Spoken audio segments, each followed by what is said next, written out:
엄청난 변화의 시대는 없다는 생각이 들어요. 그렇기 때문에 이 변화를 예측할 수 없어요. 옛날에 예측이 가능한데 뭐 엘빈 토플러나 이런 사람이 미래 예언가 미래학자들이 많았잖아요. 요즘 미래학자들이 안 먹혀요. 알 수가 없어요. 너무 빨라가지고. 그리고 굉장히 종말론적인 그런 현상들이 많이 일어나요. 앞으로 여러분들 보세요. 그러니까 요즘 정신질환자들이 폭증을 해요. 그죠? 불안하고 두렵고 염려 근심이 많고 신경 쇠약 증세들이 많고, 예. 그러니까 밑바닥부터 흔들리는 거죠. 밑바닥부터 뭐 대충 흔들리는 게 아니고 밑바닥부터 근본이 흔들리는 겁니다. 예. 그러니까 이런 시대 속에서 사람들은 절망하고 불안해하는 이런 시대를 우리가 살고 있습니다. 자, 이때 우리가 필요한 게 뭐냐면 더 실력을 쌓을 거냐. 물론 실력도 쌓아야죠. 능력도 갖춰야 되죠. 근데 그걸로는 안 된다는 거죠. 오늘 우리 시대의 가장 중요한 것 중에 하나는 우리가 무엇을 믿고 있느냐는 겁니다. 뭘 믿고 있느냐. 예.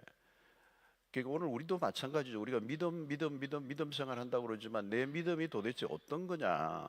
이걸 확인해야 돼요. 믿음을 검증해야 된다는 거예요. 내 믿음이 괜찮은 믿음인가? 이 믿음으로 이 변화의 시대, 이 흔들리는 시대에 버틸만 한가?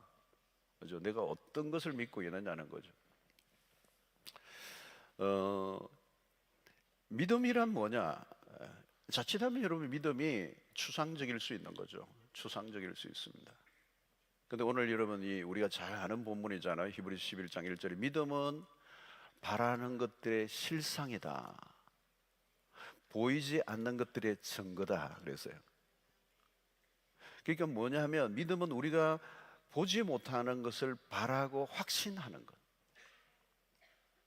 여러분 세상 사람들은 보이는 것을 믿습니다. 그죠? 그게 유물론 세상이잖아요. 물질주의 세계관. 보이는 것과 보이지 않는 것은 전혀 다르죠. 근데 이 세상은 보이지 않는 것을 믿지 않습니다. 근데 오늘 여기는 우리가 뭐라 그러죠? 보이지 않는 것들의 증거다. 바라는 것들의 실상이다. 그러니까 믿음이란 뭐냐면 우리가 바라는 것들의 실체를 부여한다는 거예요. 그리고 보이지 않는 것들에 대한 확신을 제공해 준다. 그래서 이 믿음은 시력과 분별의 문제입니다. 시력과 분별의 문제예요. 그래서 믿음이 영적 실제를 분별하게 한다는 겁니다. 그리고 우리는 믿음으로 보이지 않는 것을 본다는 것이죠. 그런데 여기 보이지 않는 것들에 대해서 3절에 이렇게 얘기합니다. 믿음으로 모든 세계가 하나님의 말씀으로 지어진 줄을 우리가 아나니 보이는 것은 나타난 것으로 말미암아 된 것이 아니니라. 그러니까 여러분 믿음은 뭐냐면 모든 세계가 말씀으로 지어진 줄을 안다는 겁니다. 그리고 보이는 것들은 보이지 않는 것들에 의해서 만들어졌다. 굉장히 다른 세계관이에요. 이 세상과는.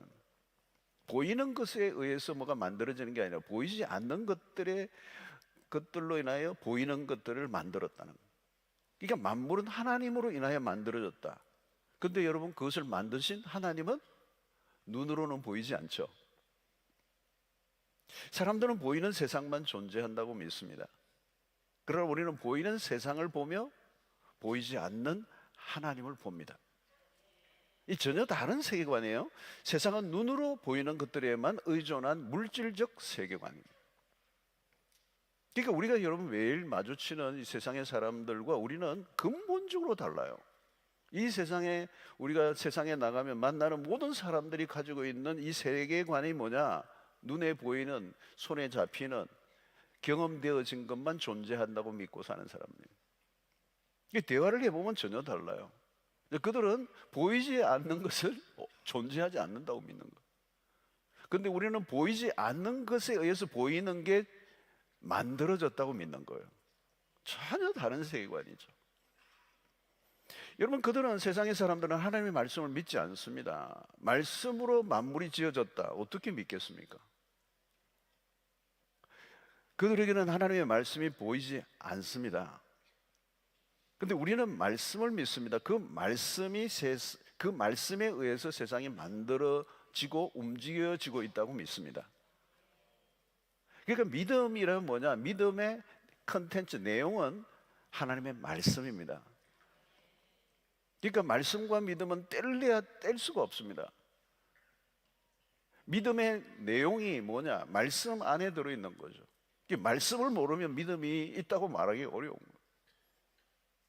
그리고 그 말씀을 믿는데 그 말씀에 무엇을 믿느냐면 말씀의 능력을 믿습니다. 그리고 말씀의 능력이 어떤 능력이냐? 온 우주 만물이 그 말씀에 의해서 만들어졌다고 믿는 믿음이에요. 그러니까 말씀을 믿는다는 말은 엄청난 얘기입니다. 왜? 온 세상이 그 말씀으로 지어진 바 되었다라는 거죠. 이게 얼마나 엄청난 겁니까? 그러니까 말씀이 창조를 만들어내고 말씀이 실제하는 모든 것을 이루어지게 하는 능력이요 근원이라는 거예요. 말씀 안에 엄청난 에너지가 있다는 거예요. 말씀 안에 생명이 부여되고 말씀 안에 부활의 역사가 나타나고 말씀이 창조의 역사가 일어나고 말씀 안에 모든 것들이 다시 새롭게 질서가 만들어지고 공허한 땅에 모든 것들 안에 생명으로 꽉 차게 만드는, 빛이 있으라 하시면 빛이 생기는 역사가 일어나는. 그러니까 여러분 사도행전에 이 베드로가 은과 금은 내게 없지만 내게 있는 것으로 내게 주노니 곧 나사렛 예수의 이름으로 일어나 걸으라라고 할 때 그 말씀의 선포가 하늘의 영권을 덧입고 선포하니까 그냥 뻘떡 일어나 버리는 거예요. 기적이 일어나는 거죠. 여러분 여기서부터 우리의 믿음은 출발하는 거죠. 믿음은 우리의 태도와 행동에 영향을 끼칩니다. 우리는 믿음 없이는 살 수가 없습니다. 존재할 수가 없습니다. 여러분 우리가 어떤 계획을 세우고 살아가요. 계획을 세울 때는 뭐가 필요해요? 믿음이 있어야 되죠. 그것이 이루어질 것이라고 하는 믿음이 있어야 계획을 세우는 거잖아요. 그러니까 이 믿음은 일상의 우리의 삶에 믿음이 없이는 우리는 존재할 수 없어요. 내일이라고 하는 시간을 향하여 우리가 나아가려고 하면 우리의 믿음이 필요한 거죠. 계획을 세우고 뭘 하는 모든 행위 안에는 믿음이 제공되어져야 된다는 거예요. 자, 그런데 여러분 이제 눈에 보이지 않는 것을 보이는 것 같이 하는 이 믿음을, 보이는 것만 존재한다고 믿는 이 세상 속에 살아갈 때 이 믿음을 가지고 살아가는 것은 처음부터 우리의 믿음대로 되는 건 아니에요. 믿음은 어떤 과정을 통과하면서 검증되어지는 거죠. 왜냐하면 그것은 믿음과 현실의 사이에 간격이 있기 때문에 이 벌어진 격차를 줄여나가는 작업. 그러니까 내가 믿는 것과 전혀 다른 상황이 펼쳐질 때 내가 가지고 있는 믿음은 다양한 테스트를 거쳐야 된다는 거예요.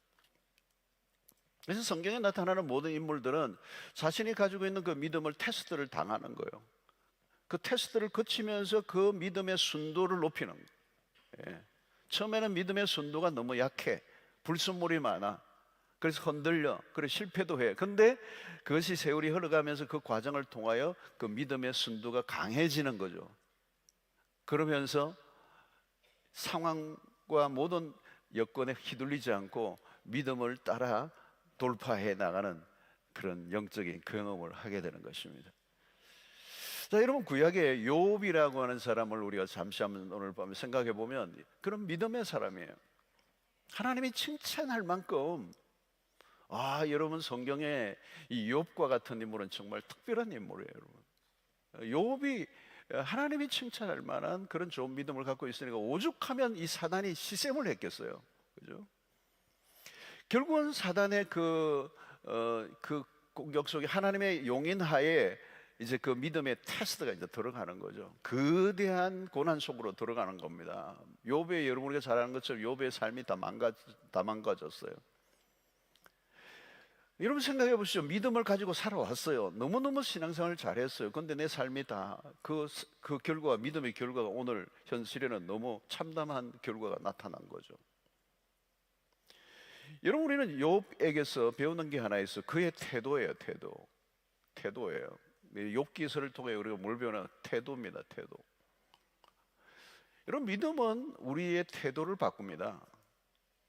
이게 믿음이 우리의 삶에 가져다 주는 축복 중에 하나는 뭐냐면 우리의 삶의 태도를 바꾸는 거예요. 자, 여러분, 우리가 믿음으로 살아갈 때 우리의 현실은 내 마음대로 돌아가지 않아요. 내 마음대로 돌아가지 않아요. 이걸 갈수록 많이 느낄 거예요. 내 마음대로 안 돌아가네. 이걸 갈수록 느낄 거예요. 예. 나이가 들어갈수록 더 많이 느껴요. 이게 내 마음대로 안 돌아가네. 이걸 느껴요. 누구 마음대로 돌아갈까요, 여러분? 이 시간과 역사는 하나님 중심으로 돌아가고 있어요. 하나님 중심으로 돌아가야 돼요. 처음에는 우리가 내 마음대로 안 돌아가니까 그게 불편해요. 그리고 진짜 힘들어요. 그죠? 왜 내 생각대로 내 계획대로 안 들어가지? 이게 불편해요. 근데 여러분, 내 계획과 내 생각대로 돌아가면 큰일 나요. 하나님 뜻대로 하나님 중심으로 돌아가야 돼요. 이제 그거는 이제 결론은 이제 우리는 나중에 이제 바라봐야 되겠죠. 그러니까 여러분, 내 생각과 하나님의 생각 사이에 이 갭이 있는데 하나님의 생각대로 돌아가니까 내 생각대로 안 될 때가 많이 있잖아요. 그럼 내 삶이 흔들릴 수밖에 없어요. 그러면 그 상황에 따라 내가 태도를 바꾸면 어떻게 될까요? 내 삶은 굉장히 더 혼란에 빠지는 거죠.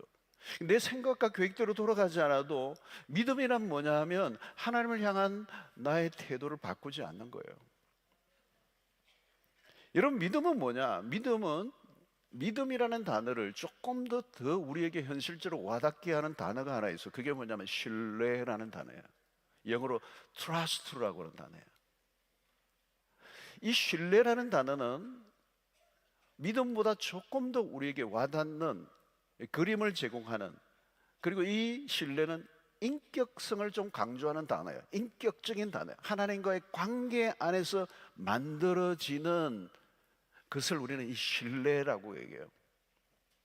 자, 이것을 잘 표현하는 구절이 하나 있는데 욥기서 13장 15절에 보면 그가 나를 죽이시리니, 여러분, 욥이 얼마나 엄청난 고난을 당해서, 그러니까 내가 죽는 거예요. 하나님이 나를 죽이려고 하는 것 같다는 거예요. 내가 희망이 없노라. 자, 그 다음에 뭐요? 그러나 그의 앞에서 내 행위를 아뢰리라. 여러분, 요게 지금 이 역본은, 과거의 역본을 보면 이렇게 해요. 나에게 어떤 일이 일어나든지 나는 하나님을 신뢰하겠습니다, 이 말이에요. 이게 무엇을 신뢰한다는 것입니까? 지금 어떤 상황이 아니에요. 나는 anyway, 나에게 어떤 일이 일어나도 나는 당신을 신뢰합니다. 하나님을 신뢰합니다. 이것은 막연한 기대가 아닙니다. 그리고 인간적 신념도 아니에요. 내가 믿습니다 결정하는 게 아니에요. 하나님을 신뢰하는 믿음, 그것은 하나님의 성품에 기초하고 있는 것이죠. 여러분, 하나님의 성품을 우리가 어떻게 압니까? 하나님의 말씀을 통해서 압니다. 그래서 하나님의 말씀을 통해 우리가 알아야 될 매우 중요한 것 가운데는 하나는 하나님의 성품입니다. 하나님의 말씀을 통해 우리는 하나님의 성품을 배우게 되죠. 보이지 않는 것을 믿는 하나님을 믿는 이유는 뭐냐? 말씀 때문이에요. 보여지는 상황의 문제가 아니라는 거예요. 보이지 않는 말씀. 그래서 상황이 어려워질 때 우리가 할 일은 딱 하나예요. 하나님의 말씀을 부지런히 읽고 묵상해야 되는 겁니다. 말씀을 읽을수록 하나님이 누구이신지를 알게 되고 그분의 성품을 배우면서 그분에 대한 신뢰가 커져가게 됩니다. 자, 상황이 나아지는 게 아닙니다. 여러분, 우리의 일상 속에 어려움을 당하면 그 상황은 어떤 때는 더 악화될 때가 있습니다. 지금 욥이 그렇습니다. 그런데 오늘 욥에게 매우 중요한 것은 하나님이 조금씩 더 선명하게 보이기 시작하는 거예요. 그러면서 신뢰가 자라가는 것입니다. 여러분, 우리의 삶에 시련이 닥치면 믿음이 흔들립니다. 믿음이 흔들릴 때 하나님에 대한 신뢰가 필요해요. 여러분, 우리가 믿음을 가지고 살아갈 때 믿는 것이 금방 이루어지지 않습니다. 당장 보이는 게 없어요. 눈에 띄는 게 없습니다. 우리가 바라는 게 그대로 이루어지지 않아요. 때로는 하나님이 안 계신 것 같은 느낌이 들 때가 있습니다. 우리 자주 그러잖아요. 하나님의 부재를 우리가 신앙생활 하면서 많이 경험해요. 상황은 더 안 좋아지고 더 악화되고, 우리가 살아가는 동안에 우리가 원하는 대로 이가 딱딱 맞아 떨어지지 않아요. 뒤죽박죽 될 때가 있고 혼란스러울 때가 있습니다. 내가 기도하는 것이 응답이 전혀 안 될 때도 있습니다. 더 악화됩니다. 시기의 문제도 우리가 다룰 수도 없습니다. 그 일이 언제 이루어질지 알 길이 없어요. 그래서 많은 시편의 기자들의 그 고백이 뭡니까? 하나님 어느 때까지 이 일을 기다려야 됩니까? 그죠? 막 숨이 넘어가는 거예요. 숨이 넘어가. 어느 때까지니까? 그 말은 뭘까요? 이 고난에 대한 시기를 내가 어떻게 컨트롤할 수 없다는 겁니다. 여러분, 여기에서 하나님이 요구하시는 거는 뭐냐 하면은 이런 상황에서도 너가 나를 신뢰할 수 있느냐는 거예요. 그거를 테스트하는 거예요. 그게 믿음의 순도를 높여가는 거예요. 상황이 어려워지고 시간이 흐를 때 무엇을 해야 되느냐? 하나님에 대한 신뢰가 더 깊어질 것인가, 아니면 거기서 무너질 것인가, 이 싸움이에요.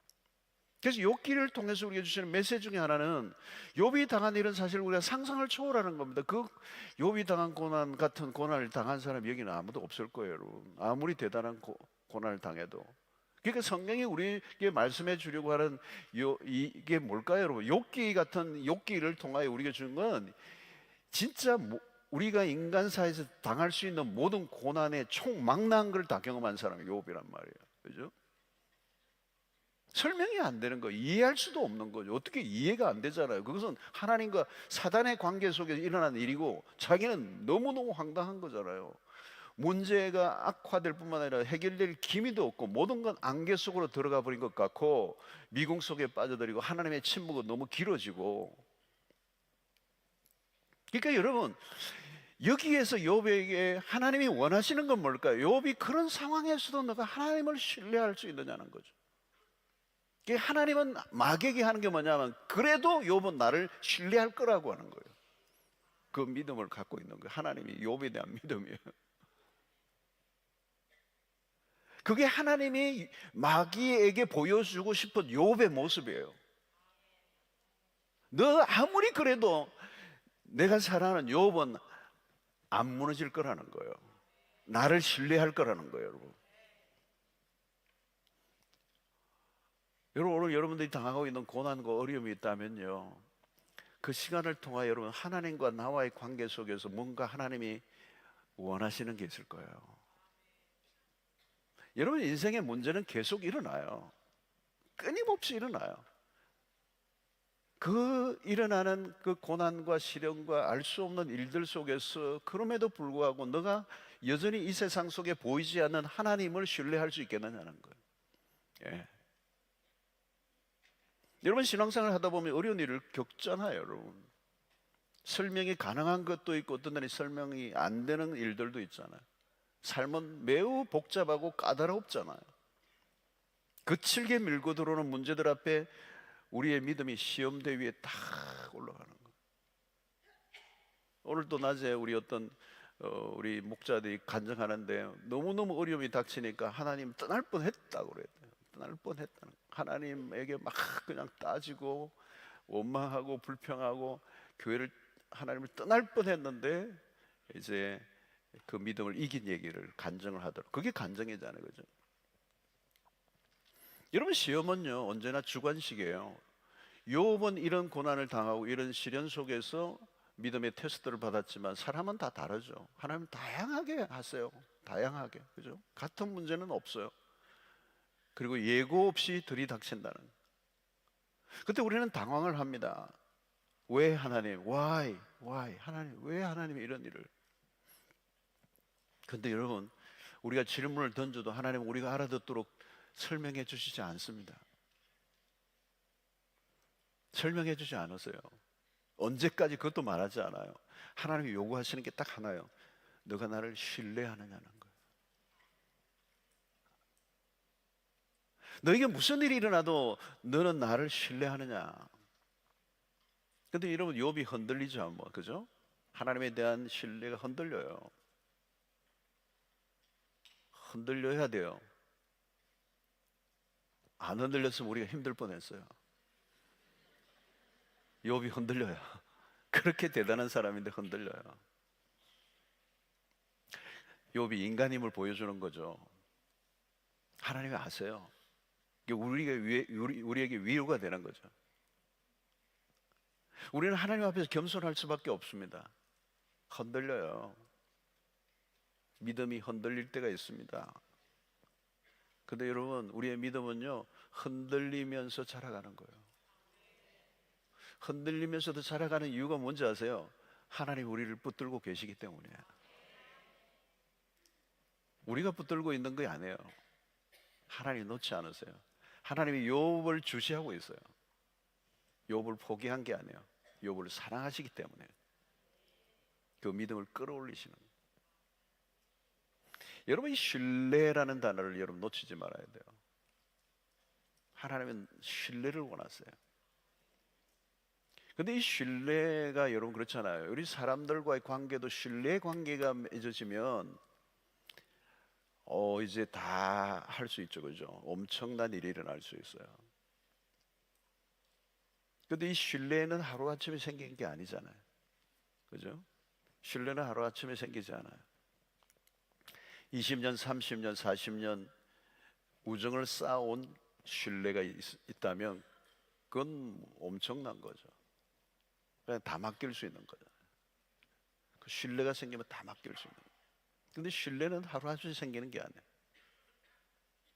여러분, 믿음이 빨리 자라지 않는 것 같아 안타까워할 때가 있는데, 여러분, 빨리 자라지 않아요.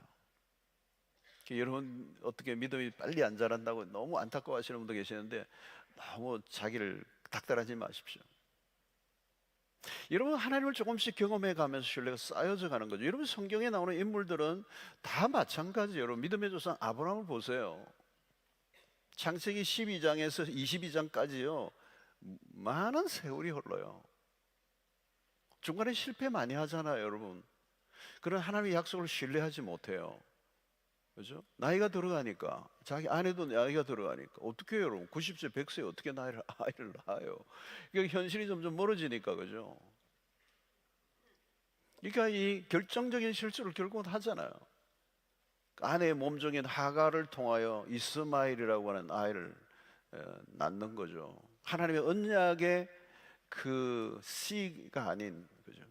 그게 여러분 오늘날 중동 땅에 이 혼란을 겪게 만드는 주 요인, 원인을 만들어낸 거잖아요. 여러분, 이 신뢰가 흔들리면 어떻게 되죠? 자기의 길을 찾는 거잖아요. 묘수를 찾고 계산을 하고 머리를 굴리고 결국은 시행착오를 일으키는 사고가 거기서 일어나는 거예요. 결국은 아브라함은 대가를 지불하고 난 다음 그 다음 하나님에 대한 신뢰가 깊어지죠. 결국은 그 신뢰가 쌓여져 가면서 하나님을 경험하면서 그분이 누구인가를 알아가면서 결국은 창세기 22장에는 100세에 낳은 독자 이삭을 하나님의 말씀에 기꺼이 순종하며 모리아 제단에 올려놓죠. 완전한 신뢰예요. 완전한 신뢰. 그 단계까지 우리를 끌어올리기를 원하시는 거죠. 여러분, 하나님에 대한 신뢰는 무엇입니까? 하나님은 하나님에 대한 신뢰, 우리의 신뢰의 근거가 뭐냐? 하나님은 항상 옳으신 분이라는 거예요. 그분은 틀리지 않다는 거예요. 그분은 언제나 모든 일에 완전하신 분이라는 거예요.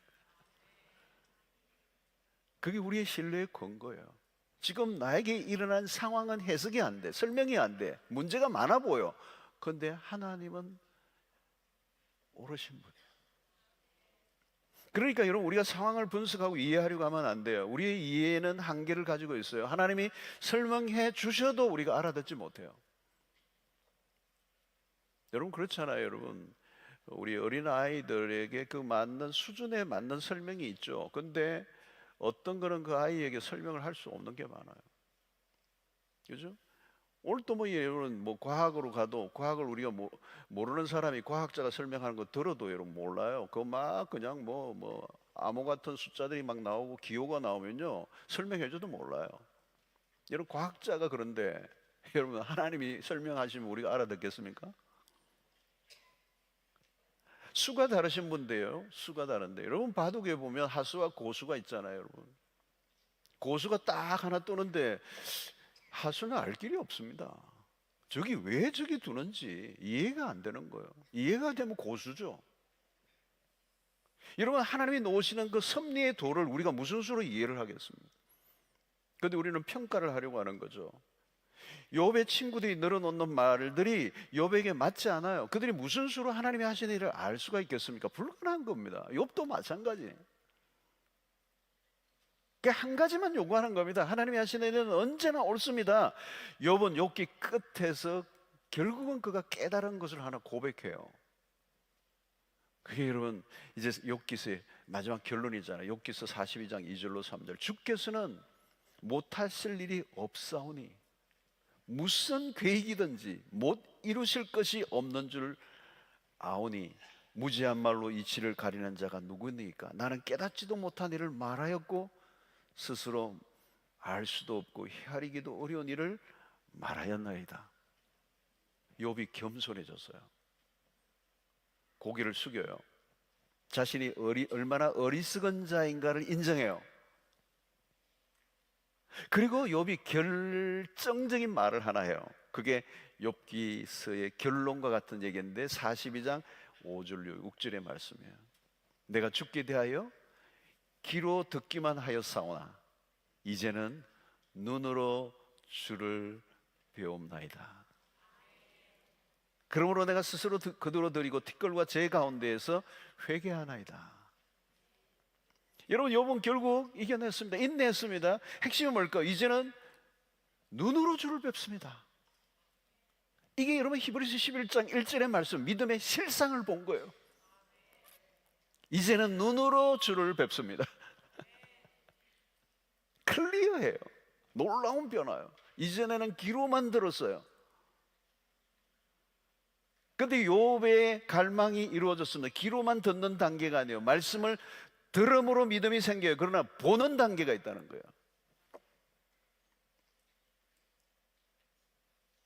여러분, 귀로만 듣는 단계는 아직도 뭔가 답답함이 있는 거예요.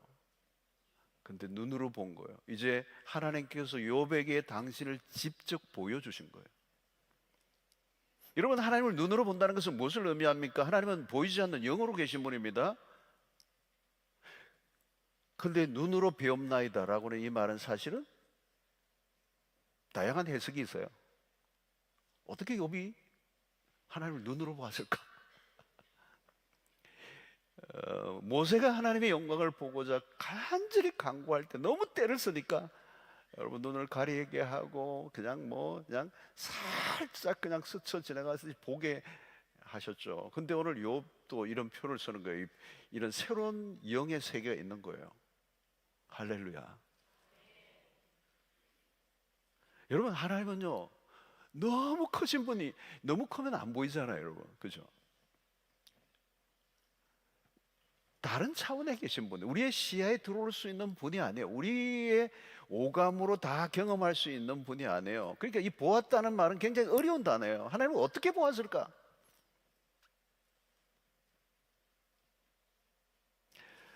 아마도 이것을 어떤 분은 이런 단어를 써, 초시각적 봄, 이런 단어를 써요. 초시각적 봄. 이게 초라는 단어를 쓰니까 초월적인 거란 말이에요. 그러니까 우리가 이렇게 육안으로 볼 수 있는 그 하나님의 경험이 아니라 하나님의 현존, 하나님의 존재에 대한 압도적인 경험을 한다는 거예요. 부인할 수 없을 정도로 내 모든 것을 사로잡는 그분의 살아계심을, 그분의 임재를 그냥 압도하는 경험을 하는 거예요. 그러니까 희미한 하나님이 아니에요. 애매모호한 하나님이 아니에요. 클리어하게 그 하나님을 경험하는 것. 오늘 이 밤에 여러분들 이 경험이 있게 되기를 축원합니다. 여러분, 이 기독교 교회 사회 속에는 이런 다양한 경험들을 얘기를 해요. 그죠? 초월적 경험을 하는 겁니다. 하나님을 경험하는 것. 이전에 경험한 것과 다른 차원의 경험이에요. 그러니까 하나님이 욥에게 당신 자신을 완전히 노출해 주신 거죠. 드디어 귀로만 듣던 하나님을 눈으로 보게 될 때 욥은 그의 모든 어두운 터널에서 벗어납니다. 모든 겪었던 문제로부터 빠져나오게 되는 거죠. 여러분, 욥이 겪었던 일들이 많았습니다. 우여곡절이 많았어요. 힘든 시간들을 보내며 별일을 다 경험했습니다. 그런데 여러분, 그가 가장 귀중한 경험을 한 거죠. 여러분, 세상의 사람들은 인생의 고난을 당하고 나면 그냥 상처로만 얼룩져 있어요. 그 사람들이 굉장히 강팍하고 거칠고 악해져 있고, 어쩌면 시련 그 자체보다 그런 상황을 지나면서 삶이 더 망가져 있는 모습, 그게 얼마나 더 불행한 모습이죠. 그래서 인생이 뜨거운 시련 속에 다 녹아버리는 거죠. 그러나 여러분, 우리는 전혀 달라요. 우리는 그런 일들 속에서 하나님을 체험하고 하나님을 경험하고 하나님이 어떤 분이신가를 경험하게 되는 거예요. 여러분, 핵심은 문제가 해결되는 게 아니에요. 우리가 고난을 통과하면서 고난이 해결되는 게 문제가 아니에요. 그 고난의 과정을 통과하면서 하나님 그분이 누구이신가를 아는 거. 왜 제자들의 문제가 생겼습니까? 그들은 예수를 따라다니면서 바로 주님과 함께 동행하면서도 그가 누구인지를 모르는 거예요. 눈이 가려져 있는 거예요. 엠마오로 가던 두 제자가 눈이 비로소 부활하신 예수를, 그들의 눈을 열어주시니까 그때서 동행하는 예수도 몰라요. 사랑하는 성도 여러분, 우리의 삶의 어려움은 늘 있습니다. 하나님이 누구이신가를 경험하는 것, 그것은 저절로 해결되는 게 아니에요. 욥은 하나님을 드디어 눈으로 봅니다. 그가 눈으로 목격한 하나님은 어떤 분이십니까? 자신이 그동안 생각하던 것과 그것보다 훨씬 더 크고 놀라우신 분이라는 거예요. 그러니까 아무것도 모르고 아는 체 했다라고 하는 회개를 하는 거잖아요. 나 입을 다물고 있을 걸, 친구들이 떠들더라도 난 좀 참고 있을 걸. 근데 친구들이 하도 그냥 긁어대니까 할 수 없이 터뜨렸는데 알고 보니까 아무것도 모르고 아는 체 하며 입을 벌렸던 것들에 대해서 회개를 하잖아요. 왜? 하나님을 만나니까. 온 우주 만물을 창조하시고 다스리는 하나님의 모든 게 들어있는 거죠. 그분은 전지전능하시고 무소부재하시고, 그 하나님을 눈으로 보니까 내가 그동안 알고 있던 하나님이 아니에요. 비로소 그는 자신의 무지를 깨닫고 회개하는 겁니다. 이 회개도 아무나 하는 게 아니에요. 사랑하는 성도, 우리의 삶의 주제는요, 내가 아니에요, 하나님이에요. 자꾸 내 문제에 끌어안고 있지 마세요. 하나님이 누구인가를 아셔야 돼요.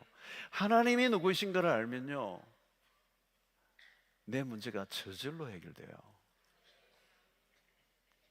우리가 실수가 뭐하냐 하면 하나님을 자꾸 축소시켜 버리는 겁니다. 우리의 생각 안에 가두어 버리는 겁니다. 그래서 하나님을 어떤 때는 그냥 마치 우상처럼 내 주머니에 집어넣어 버리는 거예요.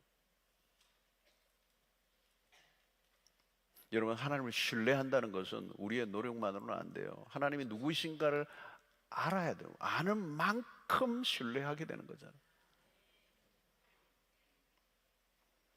여러분, 하나님 우리가 어려운 상황을 통과하는 동안에 우리를 다루십니다. 우리를 가장 아름답게 빚어내십니다. 우리는 그 과정 속에서 하나님을 조금씩 알아가게 되고, 현실 속에서 들려오는 하나님의 말씀이 조금씩 더 명확하게 들리기 시작하죠. 그래서 이런 고통을 하나님의 확성기라고 했던 이유가 뭘까요? 고통 속에 있을 때 비로소 하나님의 음성이 클리어하게 들리기 시작하는 거예요. 이전에는 말씀을 읽어도 그냥 대충 지나갔어요.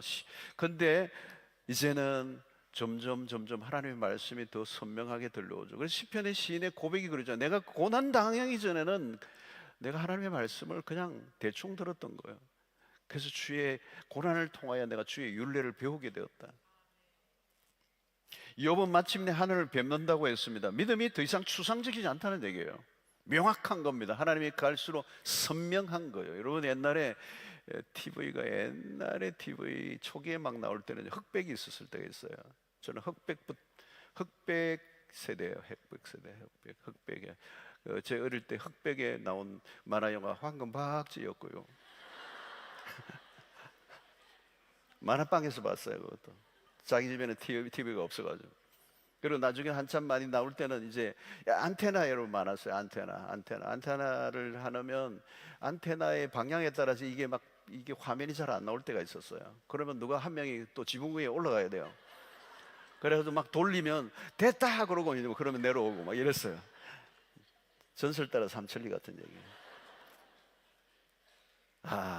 그러다가 흑백 시대가 지나가고 완전 칼라 시대가 오는데 와, 오, 칼라 놀랬어요. 근데 여러분 칼라 시대에 또 한참 전에 나중에 뭐예요? 하이 디피니션이라고 여러분. 액정 요즘은 막 그냥 뭐 연예인들도 막 여기 막 뭐 다 보이죠, 여러분. 그죠? 엄청나. 지금 우리도 여기 굉장히 선명해. 이렇게 할 필요 없는데 내가 지금 여기 다 보이거든요.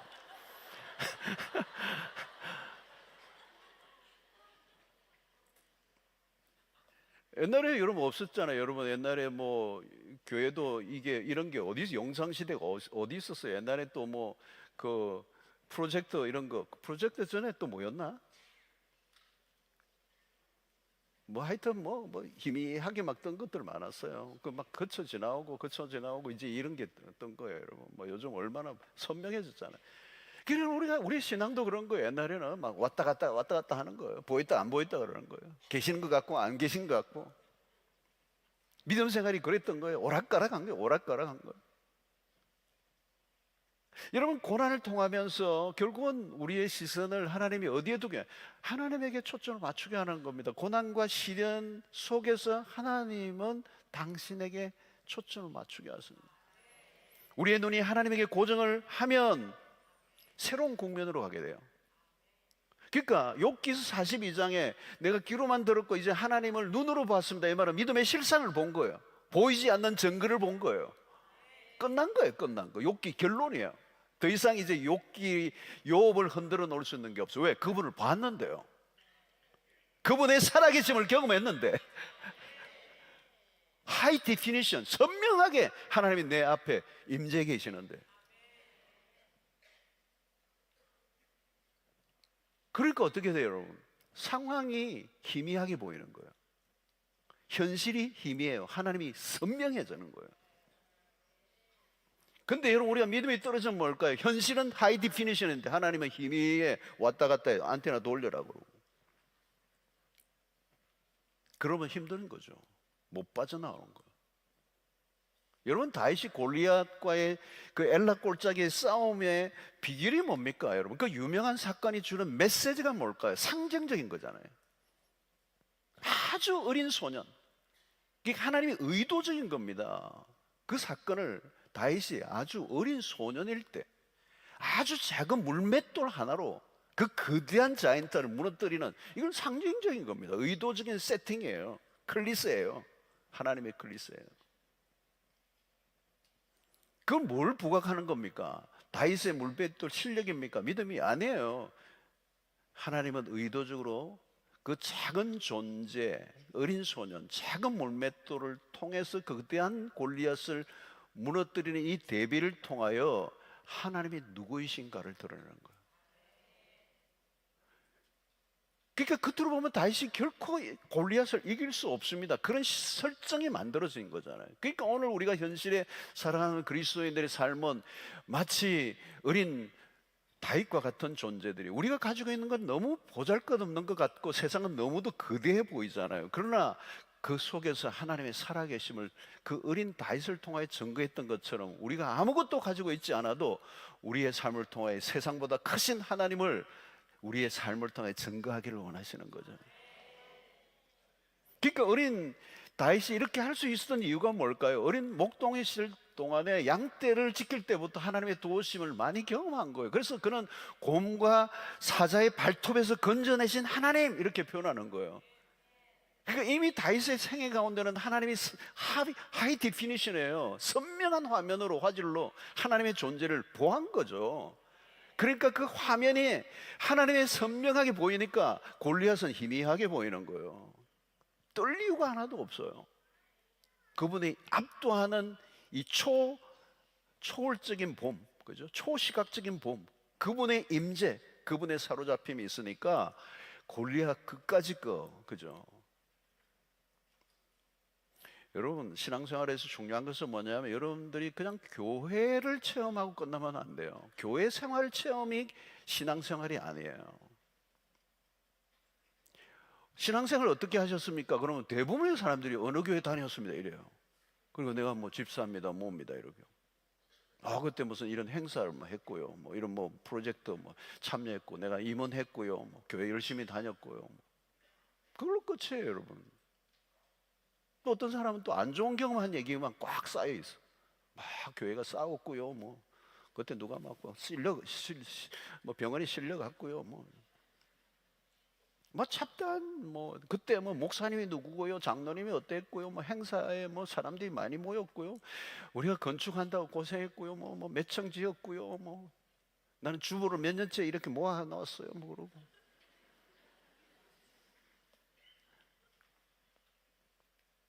여러분, 교회 뭐 그런 거 있죠. 그 히스토리죠. 그거는 그냥 교회 다닌 경험이에요. 교회 다닌 경험.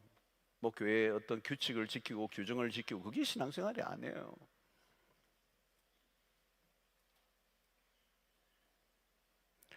하나님을 경험해야죠. 하나님을 경험한 거예요. 어떤 사람은 성경을 읽고 난 다음에 남는 게 별로 없어, 그냥. 우리는 모든 사건과 경험들을 통하여 하나님에게 나아가는 경험. 여러분, 성경은요, 인간의 역사를 기록한 게 아니에요. 성경은 우리의 피로를 채우기 주기 위한 책도 아니에요. 하나님이 누구이신가를 드러내는 책이에요. 우리의 관심은 하나님이에요. 우리의 필요와 문제를 해결하는 게 중요한 게, 그게 우리의 신앙생활이 아니고, 우리는 세월이 흐르면 흐를수록 하나님이 누구인가를 알아가는 여행이고, 그분을 알면 알수록 그분에 대한 신뢰가 깊어지고, 그 신뢰가 깊어지면 내 삶에 어떤 일이 일어나도 I don't care. 그게 내 흔들리지 않아요.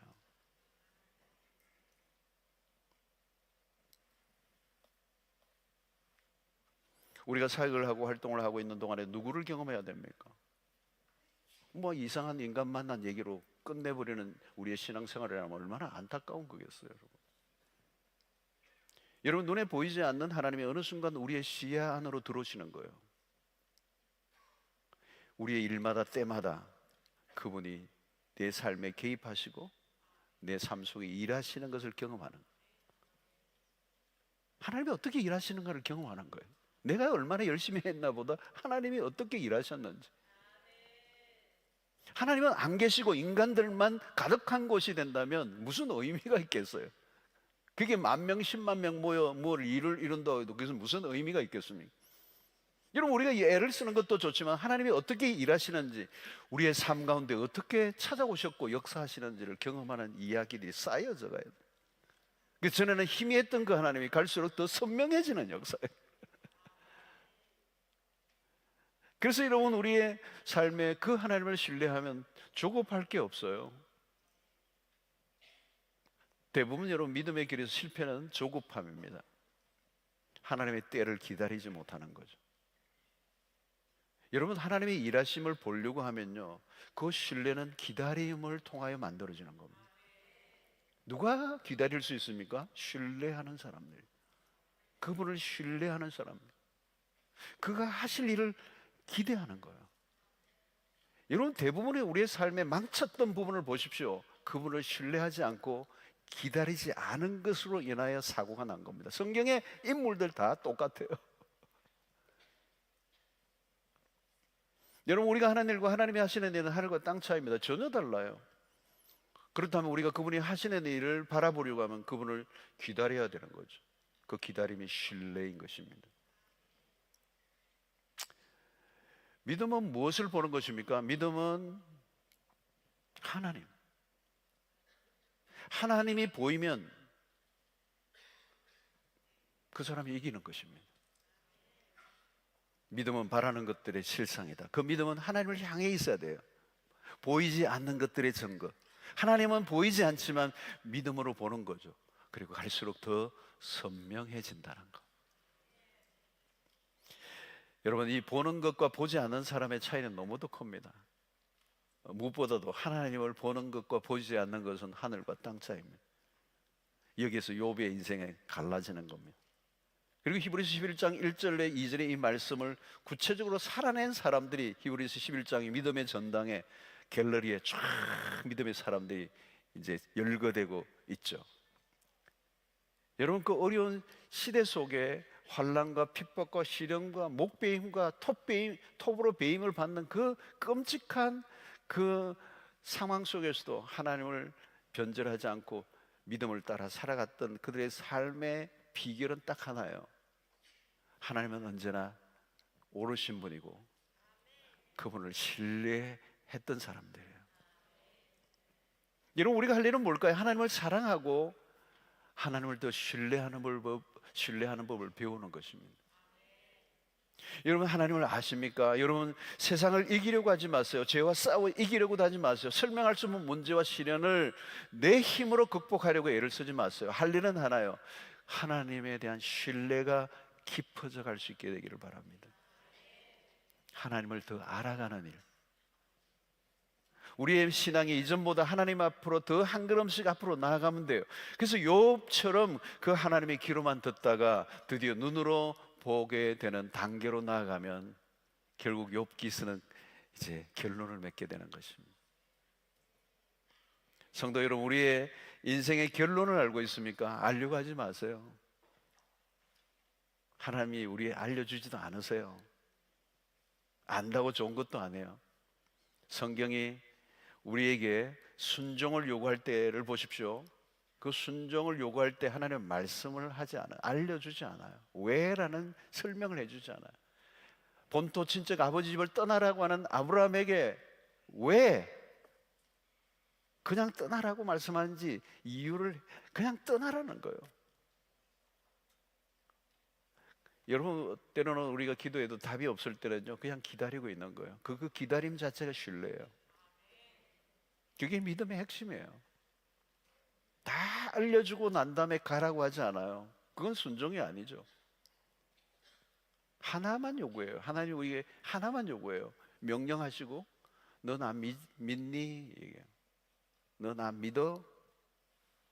여러분, 우리가 알아야 될 것은 딱 하나예요. 하나님이 우리 하나님이시라는 거. 그분은 신실하신 분이요, 그분은 언제나 오르신 분이십니다. 여러분, 고통과 절망의 순간에 부르짖으십시오. 하나님을 더 많이 알고 경험하게 해주십시오.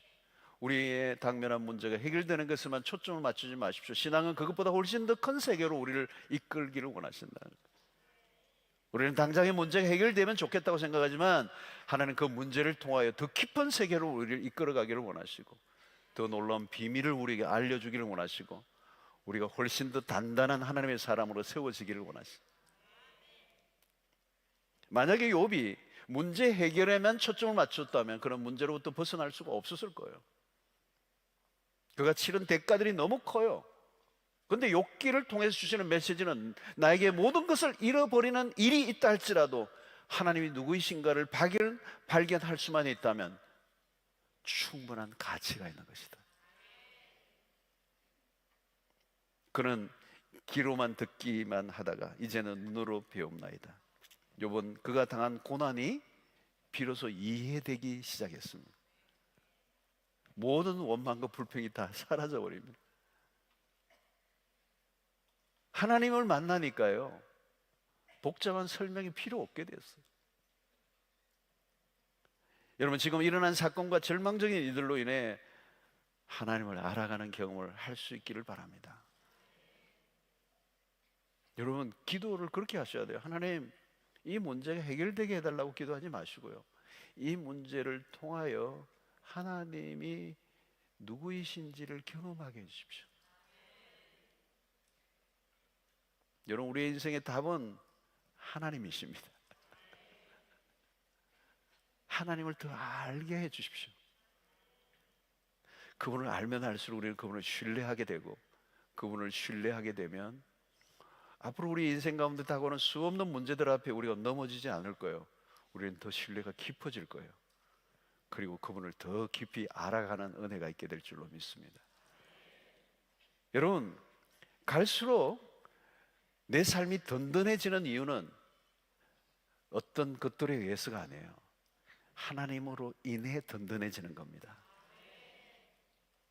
여러분, 지금 내가 믿음의 길을 가고 있다고 맞다는 말은 뭔가 현실이 풀리고 있다는 얘기가 아니에요. 현실이 풀리지 않는데도 내 삶이 평강이 있는 거예요.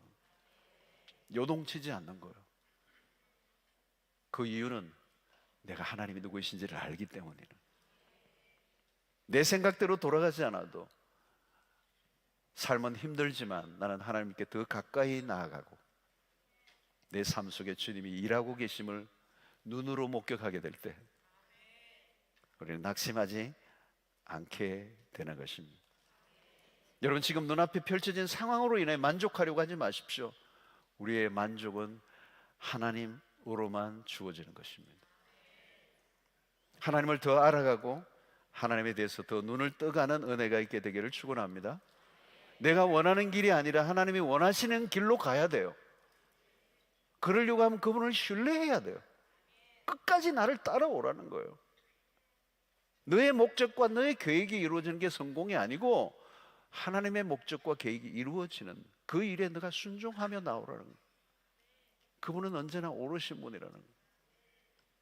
하나님은 언제나 나와 함께 하시는 분입니다. 나의 기도가 응답되지 않아도 하나님은 언제나 나와 함께 하시는 분이십니다.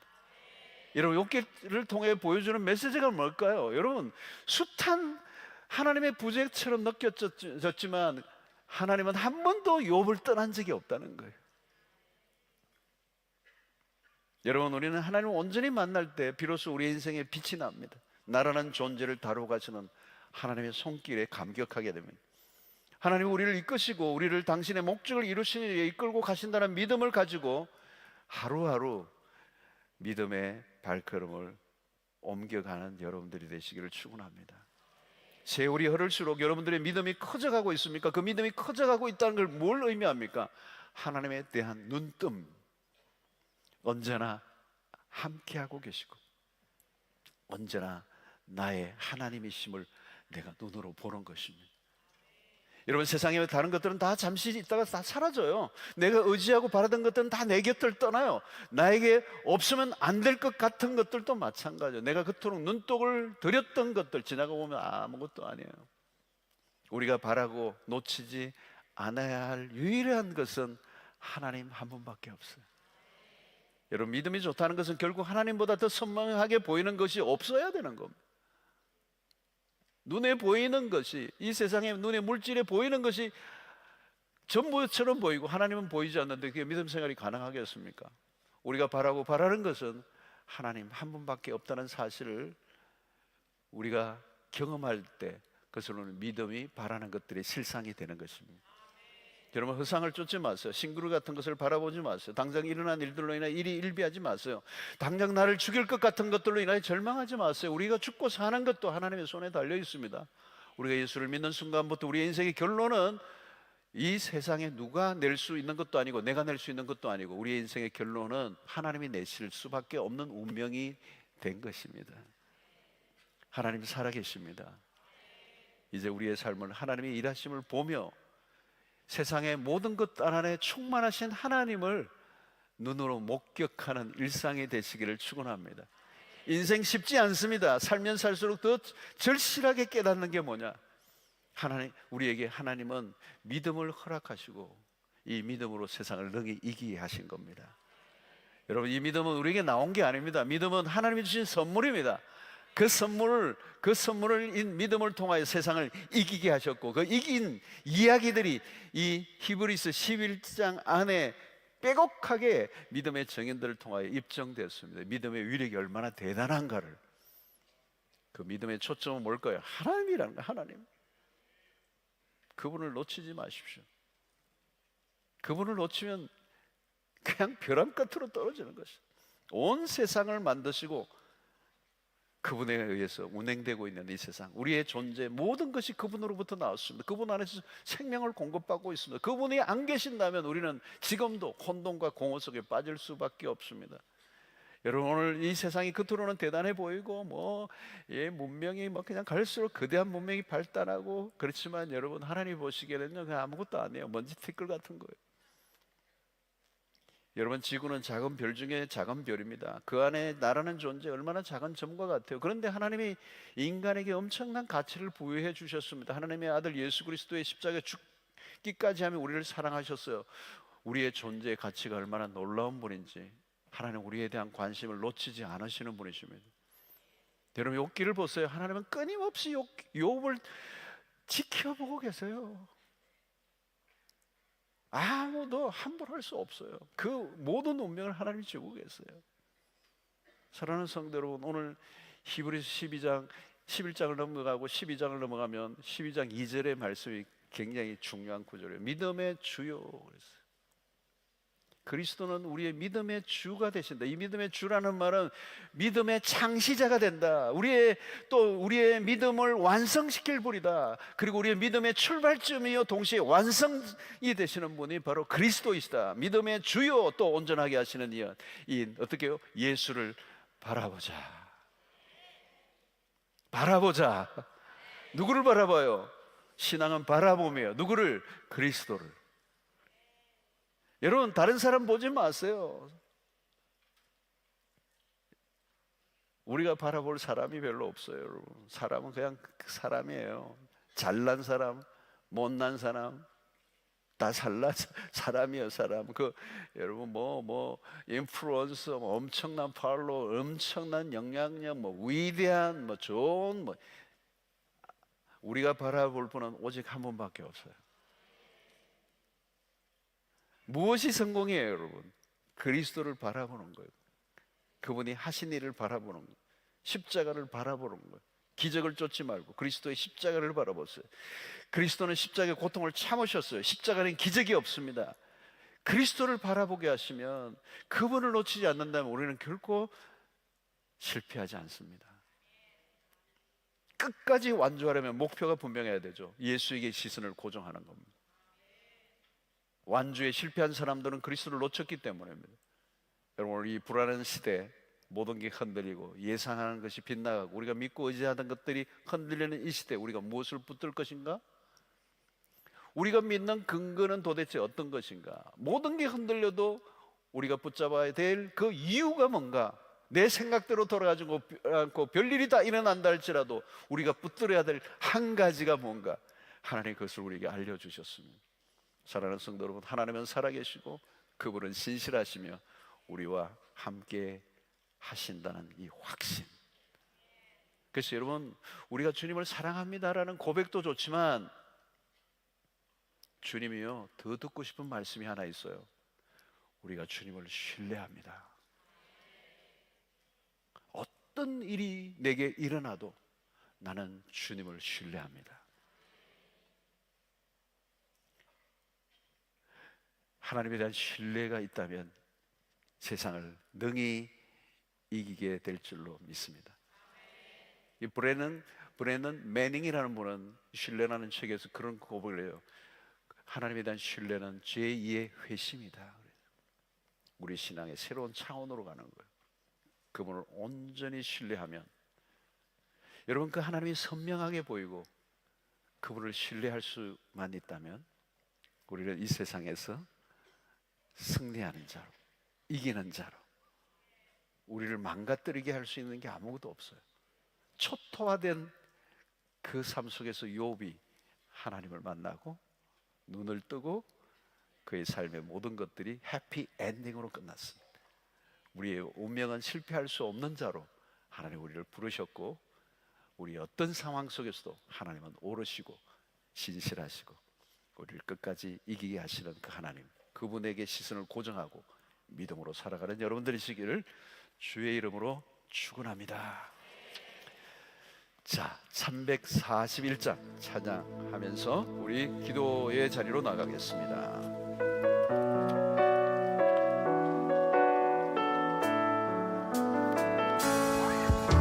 내게 허락하신 시련을 통해 나의 믿음 더욱 강하게 자라나고 험한 삶과 골짜기 지나는 동안 주께 더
말씀을 가지고 우리 함께 기도하며 나아가겠습니다. 우리 눈으로 보이는 것만 존재한다고 믿는 이 세상 가운데 우리의 실력과 우리의 재능과 우리의 많은 경험을 가지고 나아가지만 우리의 시련의 폭풍에 휩싸이면 우리가 가지고 있는 것은 아무것도 없이 다 사라져버리려고 합니다. 여러분, 우리는 믿음으로 삽니다. 믿음은 보이지 않는 것을 보는 것입니다. 보이지 않는 것이 보이는, 실상으로 보이는 역사가 일어나는 거죠. 그 실상이 결국은 궁극적으로는 하나님이시죠. 영으로 계신 그 하나님이 초시각적으로 우리의 삶의 봄으로 나타날 때, 그 하나님이 눈에 보일 때 우리는 세상을 능히 이기게 되는 줄로 믿습니다. 우리의 삶에 일어나는 사건과 일들 속에 여러분 절망하고 좌절하지 않는 것은 하나님이 우리 언제나 오르신 분입니다. 그분은 진실하신 분이시고 그분은 살아계시고 우리를 떠나지 않고 우리와 함께 하시는 분이십니다. 그런데 그분을 우리가 보지 못하니까 우리는 현실에 휘말려가고 시련이 오면 그 폭풍에 휩싸여 우리의 인생이 바닥을 칠 때가 있습니다. 그분은 우리를 포기하지 않습니다. 그분은 우리의 삶을 승리로 이끌어 주실 하나님이십니다. 오늘 우리의 모든 인생 가운데 여러분 폭풍 가운데 지나가게 하시는 하나님, 오늘 찬양가 보십시오.